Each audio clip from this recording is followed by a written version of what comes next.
this past game. I don't know. I say the first half. The first half minus 4 minutes.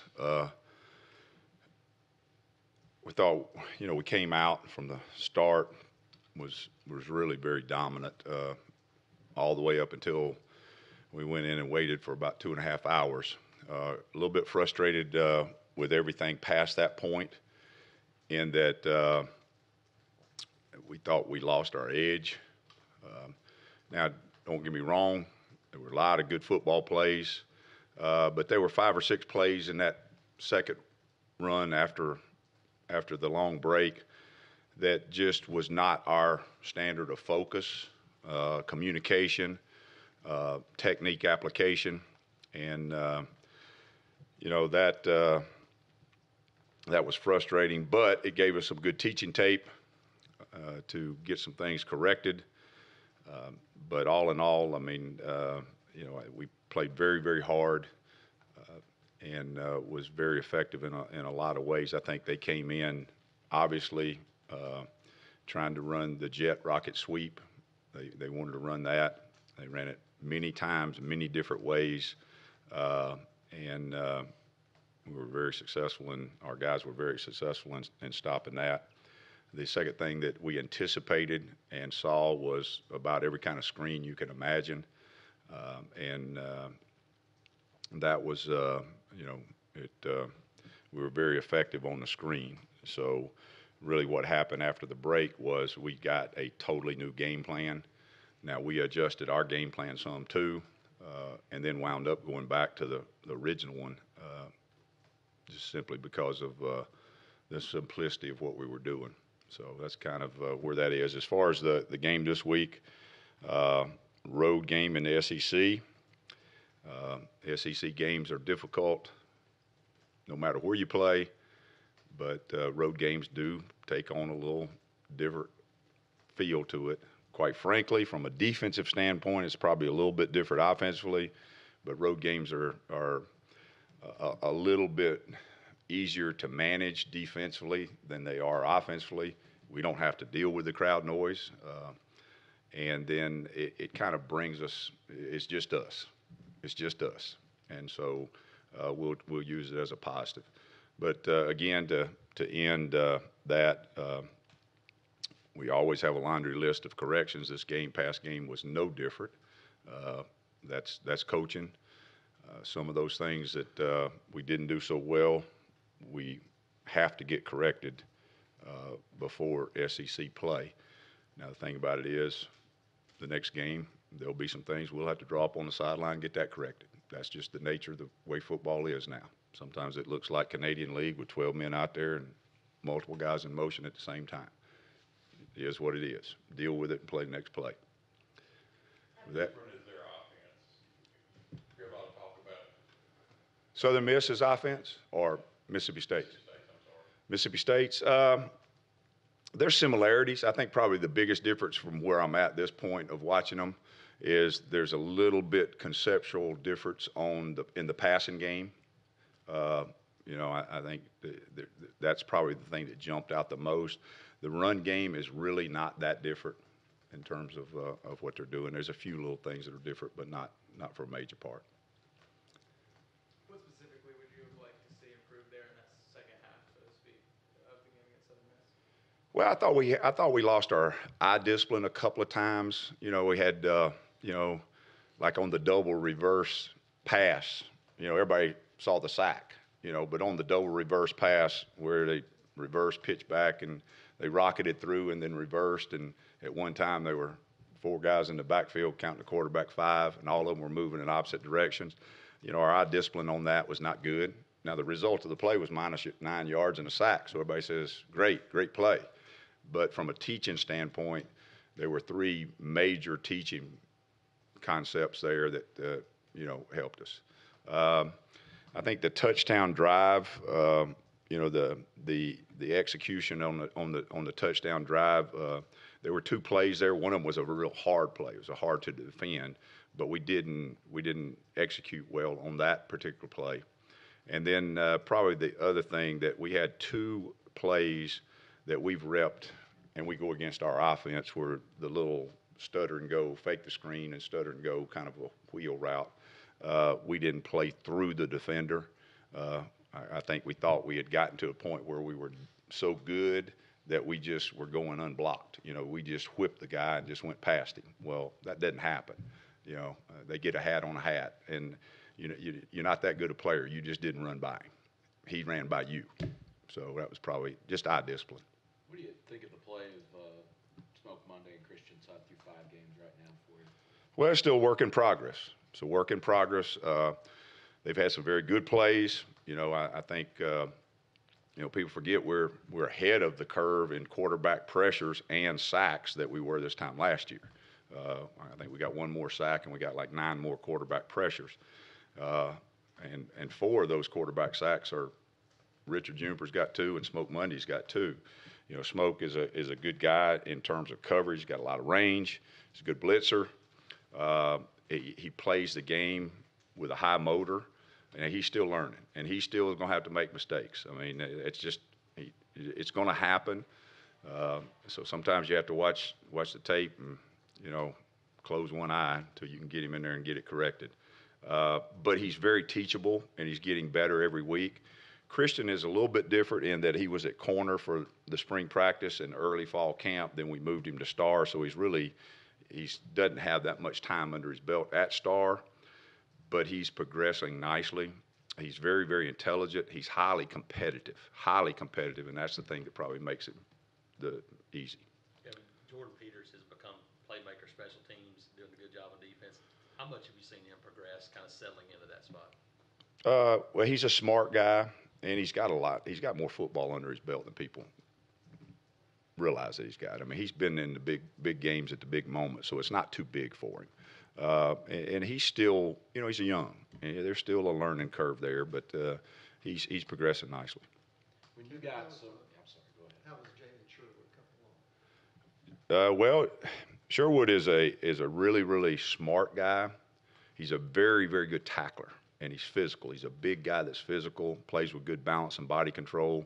I think you guys have noticed, I mean, we've made a commitment on the back end, which is probably pretty rare, that none of those 3 guys are starters, actually. But they're playing early in games, and they're playing often, simply because they deserve to play. They're good players. There's still a learning curve there. Each time we come off of a drive, there's something for Christian, there's something for Jamie, there's something for Smoke that we've got to go back over and make sure they understand. But they're progressing at a high rate. They're still young, they still make mistakes, but they're good football players. When you mentioned going on the road, when you have a front 7 that has so many veterans on it, how much does that help when you go into a game like this after a non-conference game? Just as far as trying to get. I mean, it doesn't matter what the game was before. Right. All right, that's. I'm just saying home game. Yeah, your home game. We got a lot of guys in our room that, in fact, there's 13 guys that's been doing it for 3 years, and so they're good leaders. They've got good work ethic, good practice ethic, and that they teach those young guys. So it helps stabilize everything. I mean, it's a big plus. Yeah, you're talking about getting off the field on 3rd down, one of the big keys for defense. You guys Yeah. are 5th in the country right now. Yeah. What's been the key for you guys in being so successful? I think probably the biggest thing is that we do have a front that can rush the passer, and affect the quarterback. I think you said 5th in the country. So I mean, that's hard to do at any level. But we've been very effective on 3rd down, and because of that I think the biggest thing is that we've got a group of guys with Denson and JD and those guys, Daniel, that we can mix up coverages. We're probably, off the top of my head, I think I know exact. I know it's exact now. We're about 38% pressure on 3rd down, so we're mixing it up. In years past, we've had to either really be heavy zone or heavy man, just to try to create something, and we don't have to do that now. We can mix things up, and it's afforded us the opportunity to be, like you said, to have success with it. I think we're at 75%, which is puts you fifth in the country. It's hard to do. It's hard to do. And then the key to that first, second down run defense, how important is that, especially this Yeah. one, Mississippi State? Well, I mean, we've played very efficiently on the run defense. Now, there's another play. You just made me think of, everybody thinks about the good things. And yeah, we are, I don't know, I don't even know what we are in rush defense. It's up there. We've been effective in it. And so I think the big thing is that it starts with the D-line. It starts with experienced linebackers, and then those safeties fit in the run. But then, again, the one that just unglues me is we have a rookie mistake the other day, and I think they rushed for 57 yards, and 24 it was on one play, and we've got a rookie there that, I mean, he's got a routine play. All he's got to do is fit the B gap, and he just lost his eyes and didn't do it, and that's what happens. It's a great teaching moment, and it was not when you only have 57 yards rushing total. Okay, that's we got it done. We won the game. But in the next 3 to 4 to 5 to 6 weeks, you can't allow that to happen. And so it was a good teaching moment there. Yeah, that a big moment for your defense there when they got within that one possession. Deshaun was talking a lot about how guys they're talking on the sideline, let's get going. And next 3 possessions for them, they had -9 yards. Some of those penalties, and of course you had the interception to kind of seal Right. it. What's that say about your defense, and also what was going through your guys' minds? Well, when they get to one the first thing it says is you lost your edge because we shouldn't have had to get going. We should have been going. That's the first thing it says. And that was what I started with at the very beginning. And that after the long break, I thought we lost our edge. And there were some good teaching points in that when we did lose our edge. And then they realized that, we better go back and start this thing over like we did. And really we're, from that point on in the game, dominant. Is it good to have a teachable wake-up moment like that? No. No? No. So you want No. don't even have to teach it? No. You don't need, pardon me? Was that most you Curtis played yesterday? No, I don't think so. I mean, it was close. How But has he progressed? he's progressing. He missed a lot of time with that injury, so it's a work in progress. But Newkirk is a talent. He's a big man, strong man. He's athletically very, very impressive. He's just raw in terms of playing the position. People forget he was a quarterback and tailback in high school. It's a little bit different being a 3 technique in the SEC. You mentioned the sacks and the pressures and how you feel like you're doing pretty well in terms of pass rush. How have you seen that take shape this year? It seems like there's a lot more guys that are getting involved in the pass rush than maybe in the past. Yeah, well, we're playing a lot more guys, and then I think probably the thing that we've got those 4 guys up front that can rush the passer, and so we can do it with a 4-man rush unless when they start max and protecting, then you kind of say you kind of get the noise from different people that what's going on with our pass rush. Well, they got 7 guys blocking 4. It's it's kind of like when I went to see a game with my son was playing at Valdosta, and the guy behind me was yelling, "Hey, well, come on, offensive line." Well, my son had to be an offensive lineman. There's 5 offensive linemen. They were bringing 6, but the offensive line was supposed to block them 6. They were free release in the back, but it was all on the offensive line. Well, sometimes things aren't really what they think they are. And yes, I did tell the guy.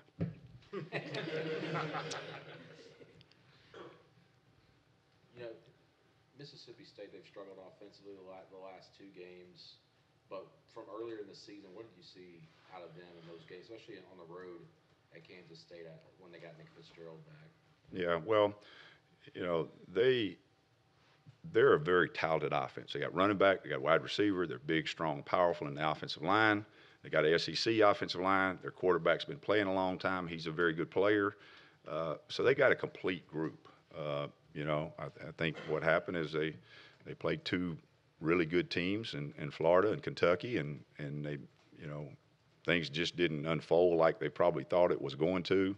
But it does not mean that they're not fully capable of winning games in this league and winning even the games that they lost.